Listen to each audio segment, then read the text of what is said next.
সাধাৰণতে অসমত যিটো পৰিৱেশ এইটোত আমি বহাগ বিহুৰ আগতে ইলেকশ্যন সমাপ্ত হয়।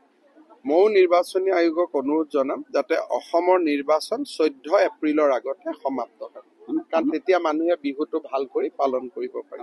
আমাৰতো অসুবিধা একো নাই, আমাৰ অসমতো বিশেষ অসুবিধা নাই, আৰু ভাৰততো মই ভাবো যে এটা বিপুল বিজয় নৰেন্দ্ৰ মোদী ডাঙৰীয়াৰ নেতৃত্বত ভাৰতীয় জনতা পাৰ্টীয়ে লাভ কৰিছে। সাধাৰণতে অসমত যিটো পৰিৱেশ এইটোত আমি বহাগ বিহুৰ আগতে ইলেকশ্যন সমাপ্ত হয়।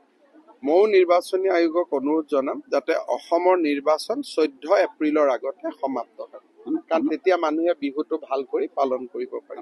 আমাৰতো অসুবিধা একো নাই, আমাৰ অসমতো বিশেষ অসুবিধা নাই, আৰু ভাৰততো মই ভাবো যে এটা বিপুল বিজয় নৰেন্দ্ৰ মোদী ডাঙৰীয়াৰ নেতৃত্বত ভাৰতীয় জনতা পাৰ্টীয়ে লাভ কৰিছে।